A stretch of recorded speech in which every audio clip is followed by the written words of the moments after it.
Bonjour et bienvenue dans ce 101% du vendredi, un 101% exceptionnel puisqu'il est tourné en Amérique, en Californie, comme vous le voyez avec les cocotiers derrière moi. Et dans ce 101%, on va avoir une critique de jeu, compiler, les sorties manga et animés, mais tout de suite on commence avec les news.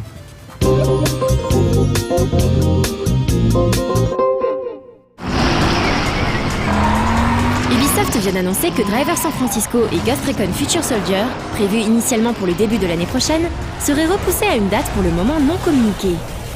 Si les raisons de ce retard ne sont pas vraiment connues, on ne s'inquiète toutefois pas pour l'éditeur français qui compte parmi son catalogue de titres à venir des grosses productions comme Les Lapins Crétins Retour vers le passé ou encore Assassin's Creed Brotherhood, tous deux prévus pour ce mois-ci. I've always sworn I'd drive to hell and back to take him down. Looks like I just got my chance.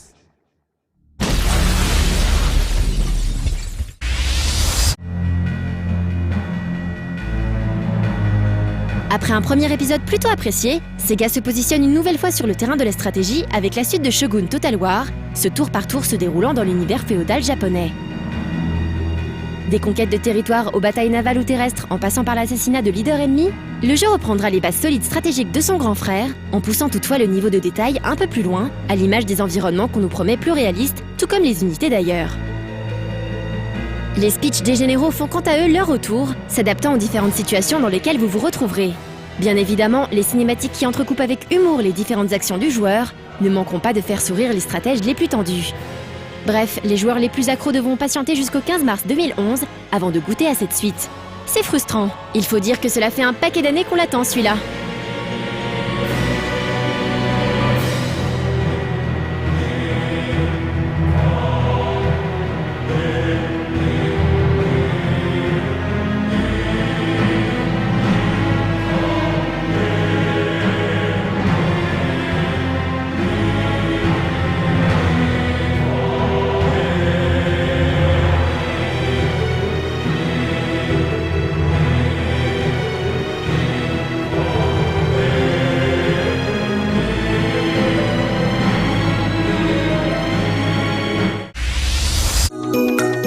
Galgun, le rail shooter grivois de la Xbox 360 que nous vous avions présenté dans les news du dernier Tokyo Game Show, risque de voir sa sortie retardée.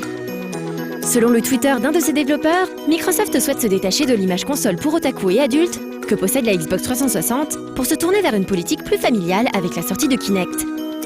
Au Japon, la Xbox 360 reste en effet une console majoritairement possédée par des joueurs adultes, notamment à cause des FPS occidentaux, des jeux de shoot, mais surtout des titres plus ou moins coquins comme Idolmaster ou Dream Sea Club pour les plus soft. J'en connais un qui va être super déçu.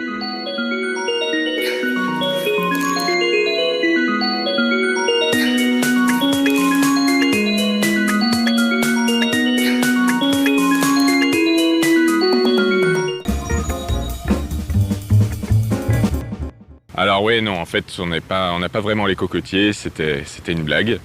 Mais on est quand même en Californie. Attention, fond vert. Et voilà, en fait, on est du côté de San Francisco pour un voyage de presse pour aller voir des jeux vidéo. En fait, on est là pour voir l'éditeur Trion, comme on dit ici, qui est en train de travailler sur Rift, Plains of Telera, mais aussi End of Nations. Et là, comme vous voyez, on est dans une Californie un peu plus réaliste, avec derrière nous des buildings, des bureaux. Et en fait, c'est Redwood City, donc on est au nord de la Silicon Valley. Et c'est plutôt joli ici, mais en tout cas, c'est bien différent de ce qu'on voit à la télé, dans les séries américaines ou dans les films. Allez, on regarde maintenant la critique.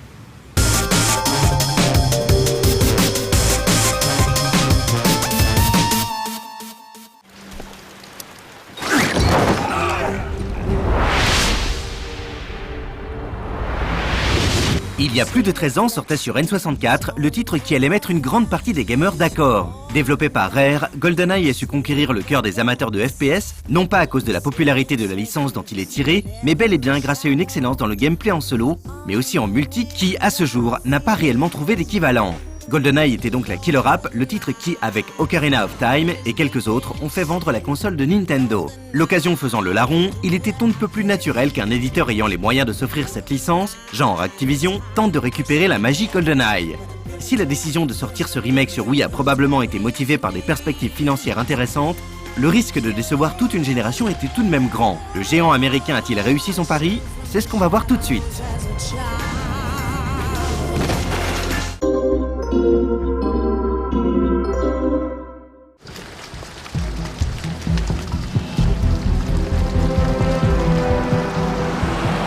GoldenEye 007 sur Wii est un remake. Son histoire est donc sensiblement la même que dans l'épisode sorti sur N64, lui aussi inspiré du film du même nom. L'ensemble subit toutefois quelques mises à jour complètement 2010, comme l'ajout du téléphone portable dans l'équipement de Bond, mais aussi et surtout le remplacement de Pierce Brosnan par Daniel Craig, le beau gosse du moment. On reste néanmoins en terrain connu puisqu'il est toujours question de bosser pour le MI6 afin d'éviter des catastrophes planétaires. Le jeu commence alors que les agents 007 et 006 s'infiltrent dans un barrage afin de le faire sauter. Bien évidemment, tout ne se passe pas comme prévu et la mission se complique sévèrement lorsque 006 se fait capturer pour se faire descendre à bout portant devant vos yeux. S'ensuit un déluge d'explosions, de violences et de scènes hollywoodiennes plus épiques les unes que les autres. Bref, à l'instar de son grand frère sur N64, GoldenEye sur Wii pose dès le début les bases d'une aventure qui s'annonce forte de café.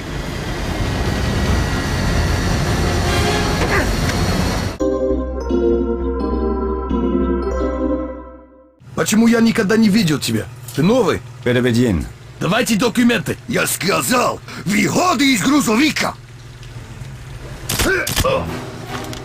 Fichons le camp d'ici, Alex. La première chose qui marque, surtout pour ceux ayant vécu l'expérience sur N64, c'est le layout. Autrement dit, l'agencement des niveaux qui a changé. Ce GoldenEye se pointe effectivement avec de toutes nouvelles maps et donc de nouvelles manières d'aborder l'ensemble. On constate également que le jeu est définitivement orienté infiltration. En effet, il sera beaucoup plus facile pour le joueur d'avancer discrètement et d'éliminer un par un, soit par un headshot bien inspiré, soit par un takedown à main nue, les différents gardes qui vous feront obstacle. Bien évidemment, le level design va de pair avec cette nouvelle orientation. Du coup, on se retrouve avec un jeu utilisant le principe de couloir, un peu à l'image de la série Call of, qui ne laisse pas vraiment de place à l'exploration pour plutôt se concentrer sur les cutscenes et autres événements scriptés. Attendez, bruit pas. Les objectifs secondaires disponibles dans les modes de difficulté plus élevés obligeront néanmoins le joueur à emprunter d'autres chemins. Cette dimension infiltration inédite, couplée au nouveau layout, relance donc clairement l'intérêt d'un titre qui aurait pu se contenter de refaire la même chose en plus beau. Heureusement, le mode solo intègre aussi un paquet de séquences survitaminées, incluant parfois des QTE ou des passages en véhicule qui trancheront avec l'ambiance silencieuse des phases d'infiltration. Bien évidemment, durant la campagne solo, vous pouvez toujours adopter un style de sauvage et vous la jouer bourrin en remplissant tout ce qui respire et qui a un accent à peu près russe. Mais l'ennemi, doté d'une IA pour le coup pas trop dégueulasse, ne manquera pas de vous rappeler que vous n'êtes pas chez vous. Dans cette configuration, Bond aura à sa disposition un arsenal plutôt conséquent allant du classique P99 au lance-roquettes de barbare, en passant bien évidemment par tout ce qui est automatique et qui fait du bruit. Aussi, pour vous aider dans votre carnage complètement légitime, puisque vous avez la License to Kill, les développeurs ont inclus un système de visée automatique semblable à celui des FPS actuels. Concrètement, lorsque vous visez avec la gâchette gauche, vous loquez automatiquement un ennemi se trouvant dans votre zone de visée. Autre élément de game system emprunté au FPS d'aujourd'hui et simplifiant l'aventure, la barre de vie qui est remplacée ici par le fameux système de régénération que l'on trouve dans pratiquement toutes les productions du moment impliquant des armes à feu. Et cette volonté de ne pas faire un pâle remake du blockbuster de la N64 ne s'arrête pas là, à l'image du mode online qui lui aussi s'est largement inspiré de la série des Call of. Décidément, le mode online, jouable jusqu'à 8, fonctionne effectivement sur le principe de points d'expérience qui débloquent au fur et à mesure des features intéressantes, comme de nouvelles armes et de nouveaux gadgets. Si l'ensemble est à peu près bien tenu, avec différents modes de jeu et son système de récompense, on note toutefois quelques points susceptibles de ternir l'expérience, à commencer par la disparition des maps cultes sur lesquelles nous avions l'habitude de nous fraguer. Quel dommage de ne pas pouvoir attendre un joueur venant de respawner dans les toilettes de Facility afin de le remplir à travers la porte. Aussi, l'absence de moyens de communication irrite, donnant parfois lieu à des matchs par équipe complètement chaotiques. Heureusement, le multi en local à 4 en écran splitté vous fournira votre dose de kill entre amis et les différentes options de jeu comme les grenades collantes ou la mort instantanée pour les campeurs rendront les parties encore plus amusantes.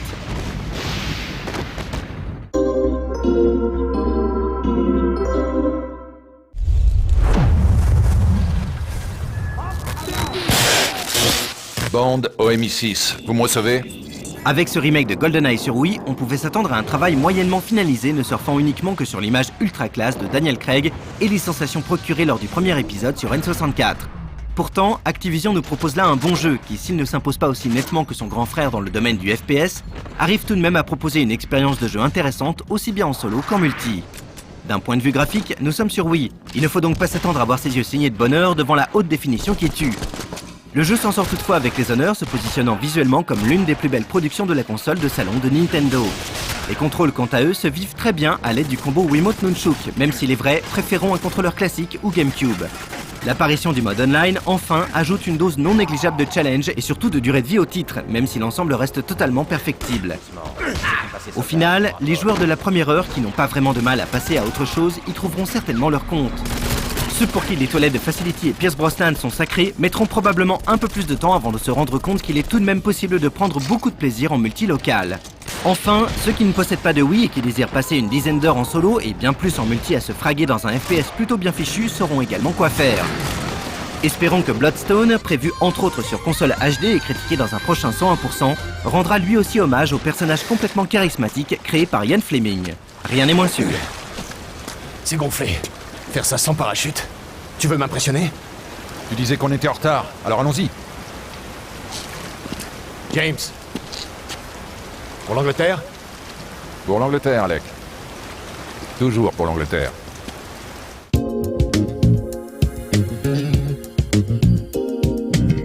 Voilà, alors je pense qu'il y en a parmi vous qui se disent « Ah bah Sébastien il s'embête pas, il va à l'autre bout du monde voir des jeux vidéo ». Bah oui, mais si vous le savez peut-être, je travaille sur la partie jeux vidéo de No Life depuis le début. Et je continue à faire autant que je peux des critiques aujourd'hui, même si j'ai pas trop le temps. Et là, il s'est trouvé que c'était moi la bonne personne pour venir voir ces jeux-là. Et on essaye de s'organiser quand il y a quelque chose comme ça, c'est un voyage de 2 jours. Et donc on prépare le maximum avant, on sait qu'on va le rattraper après, et puis on travaille aussi pendant. Donc avec moi j'ai un ordinateur portable et je me connecte depuis l'hôtel pour travailler, répondre aux mails et faire tout le suivi qu'il faut. Ça veut dire double boulot en fait, aller voir le jeu dans la journée, être constructif, interviewer les développeurs et puis travailler à No Life la nuit. Mais bon, on le fait avec plaisir puisque ça permet d'avoir des belles images et de bons reportages, vous verrez bientôt dans 101%. Allez, on enchaîne avec Compiler.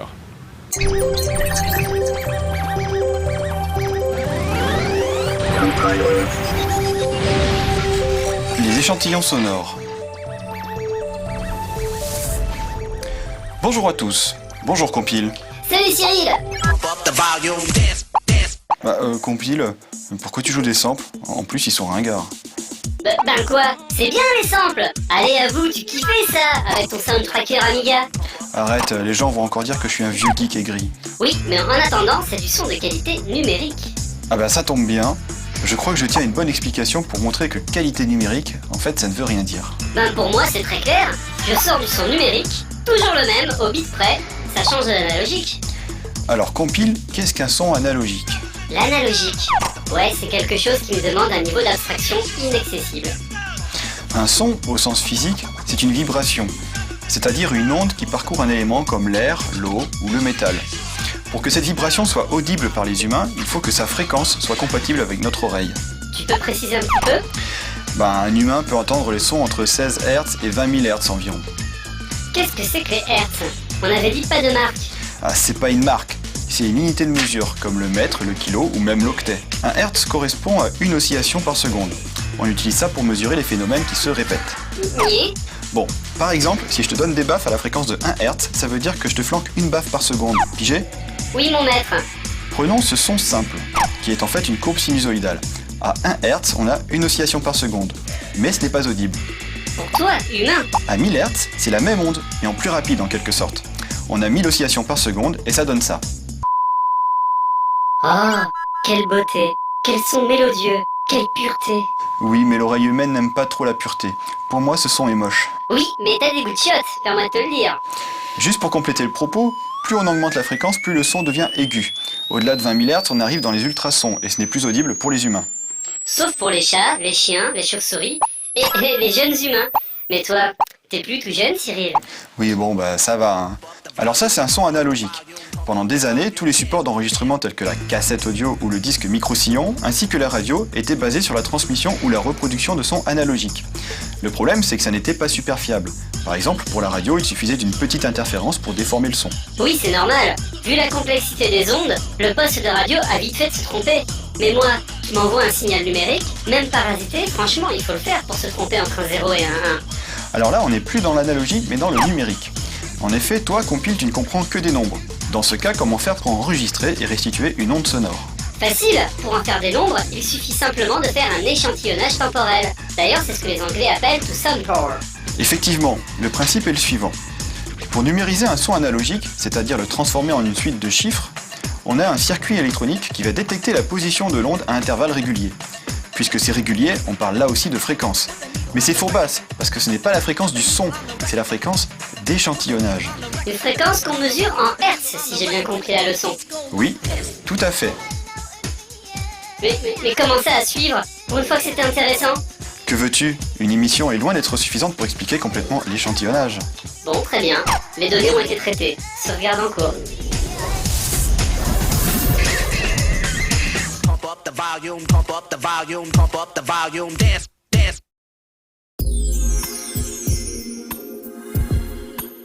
Voilà, c'était Compiler. Donc moi, en tout cas, ça me fait plaisir de revenir aux États-Unis. J'ai étudié pendant 1 an à Chicago dans ma jeunesse.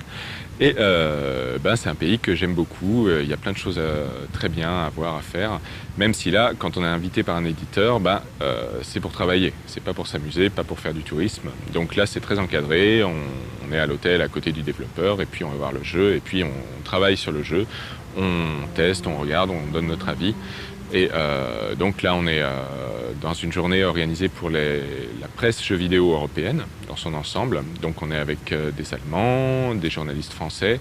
Et puis c'était assez marrant hier parce que on devait faire une instance pour tester avec les Français. Et je pense que je tankais pas trop mal, mais ça suivait pas au Hill. Donc je vais pas commencer à donner des noms, mais ça aurait été bien qu'on puisse passer ce boss. Voilà. Allez, on regarde maintenant les sorties animées.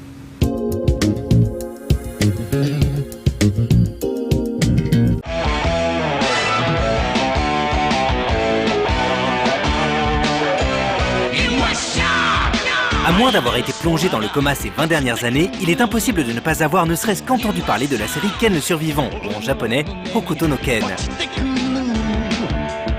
Un monde post-apocalyptique calqué sur les films australiens Mad Max. Un héros plus qu'inspiré par Bruce Lee, des techniques martiales à la pointe du jusqu'au-boutisme, c'est ce mélange improbable que proposèrent les mangaka Buronson et Hara Tetsuo dans les années 80. Depuis, leur shonen sanglant et grotesque, véritable apologie de la masculinité, est devenu incontournable, notamment grâce à son adaptation en animé. En France, si cette série télévisée est aussi connue, c'est également en raison du traitement peu orthodoxe qu'elle a subi lors de sa diffusion dans les années 90, dans le cadre du Club Dorothée. Certains épisodes étaient si censurés et tronqués de leurs scènes violentes qu'ils en devenaient presque incompréhensibles. Les dialogues en VF, édulcorés au possible, avaient été agrémentés d'improvisations burlesques et de jeux de mots édifiants, tels que les fameux hokuto de cuisine et nanto de fourrure. Enfin, les derniers épisodes de la première série, la seule diffusée en France, n'avaient tout simplement pas été doublés. De fait, c'est avec une joie extatique que les fans de Kenshiro, Lei et compagnie ont accueilli l'an passé l'annonce par AB Vidéo de publier 3 coffrets collector, proposant enfin l'intégralité de la série en version non censurée et avec la VO sous-titrée. C'est moi qui t'ai enseigné la technique. Alors comment veux-tu que je te craigne? Je suis un autre adversaire que j'ai guère. À moins que tu te sois amélioré entre-temps. En outre, cette réédition bénéficie d'une remasterisation complète de la vidéo et de la bande-son. Comme c'est souvent le cas pour les DVD AB, on pourra reprocher à cette édition une compression pas toujours au top, ce qui se ressent en particulier dans les scènes riches en mouvement. Ce n'est pas celle de Toki. Ah, ça fait longtemps que j'attends ce moment. J'arrive au sommet de mon art. Je vais pouvoir enfin expérimenter mes dernières découvertes sur un corps super entraîné, sur le tien, Ken. Toki, mais qui est-ce qui a bien pu te changer à ce point-là?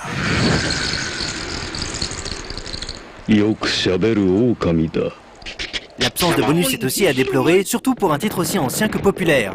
Mais ces bémols se balaient d'un revers de la main quand on les compare au plaisir de retrouver les doubleurs japonais de la série, et notamment Kamiya Akira dans le rôle de Kenshiro.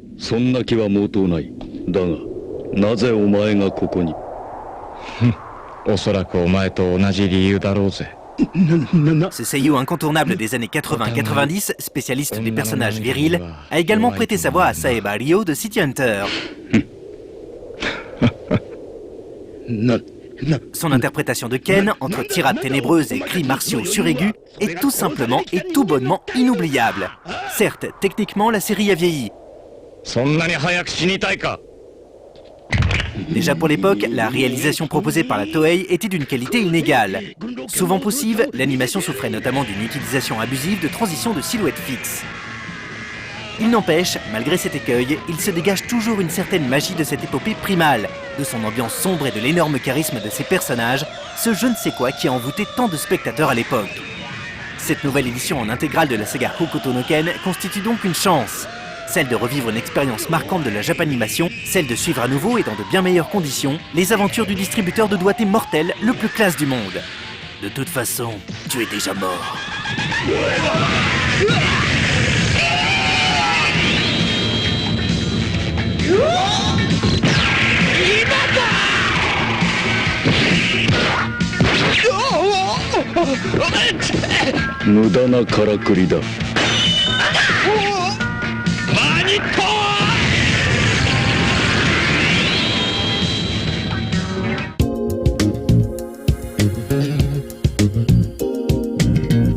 Ne t'en fais pas, de toute façon, on meurt tous un jour. Cette phrase coup de poing retentit dans le manga Overbleed, dont l'édition vient de démarrer en France chez Kiun. Kei est un lycéen martyrisé quotidiennement et dans l'indifférence générale par une poignée de camarades. Usé par ses humiliations incessantes, il accepte l'étrange proposition d'Akira, son ami d'enfance. Ils se suicideront ensemble pour mettre fin au cauchemar. Mais ce jour-là, Kei échappe à la mort. À son retour, les brimades recommencent. Un camarade de classe lui fait alors découvrir des vidéos en ligne de combat où de jeunes excités se tabassent parfois à mort, façon Fight Club. Parmi eux, un combattant de rue baptisé Bunen se paie une sacrée réputation, et Kei croit y reconnaître Akira, son ami suicidaire, transfiguré en frappant tel Mike Tyson. Dès lors, Kei n'aura de cesse de le retrouver, quitte à détruire tous ceux qui se trouveront sur son chemin. La violence amène à la violence, c'est la première idée qui se dégage de ce titre, et on peut comprendre que ce thème dérange. La série a d'ailleurs été arrêtée brutalement au bout du 3e tome seulement. Ce seinen shock est issu du magazine Young Gangan, qui prépublie d'autres titres adultes tels que Hubelblatt, Jusqu'à ce que la mort nous sépare, ou L'île de Hozuki. Overbleed propose une histoire intéressante et un rythme vraiment engageant. Ces auteurs regroupés sous le collectif 28 Round sont en fait un duo coréen. Jung Sang-young se charge de l'histoire et Park Jung-ki des dessins. Overbleed est leur première série publiée dans l'archipel nippon. Le trait est vif, dynamique et précis. Une attention particulière est portée aux postures de combat. Chaque page est un choc visuel et évidemment, ce manga n'est pas à mettre entre toutes les mains. Le titre est très fluide à la lecture, les phases d'action s'enchaînent et l'intrigue avance à vive allure. Cela dit, l'histoire démarre doucement et ne se met vraiment en branle que lorsque notre héros faiblard finit enfin par se rebeller. Il va alors se battre tel un chien enragé et se plonger corps et âme dans ses joutes durant lesquelles il détruit littéralement ses adversaires. Ce manga addictif se dévore très vite. Si la quête de Kei pour retrouver son meilleur ami semble être le fil conducteur du manga, la rage du jeune homme et son regard qui ne flanche jamais lors des affrontements prennent finalement le pas sur le reste. Extrêmement violente, abordant des thèmes très sensibles tels que les suicides collectifs ou l'apologie de la violence, Overbleed est une œuvre mature et sans pitié qui s'adresse donc à un public averti. Voilà, c'est fini pour ce 101% du vendredi, donc exceptionnel puisque tourné aux États-Unis. Mais moi, en ce qui me concerne, j'ai bien vu les jeux, on a bien tourné là, de bonnes interviews. Et puis, on va se dépêcher de rentrer à Paris puisque No Life n'attend pas et il y a beaucoup de boulot. Merci de nous avoir regardés et puis à très bientôt.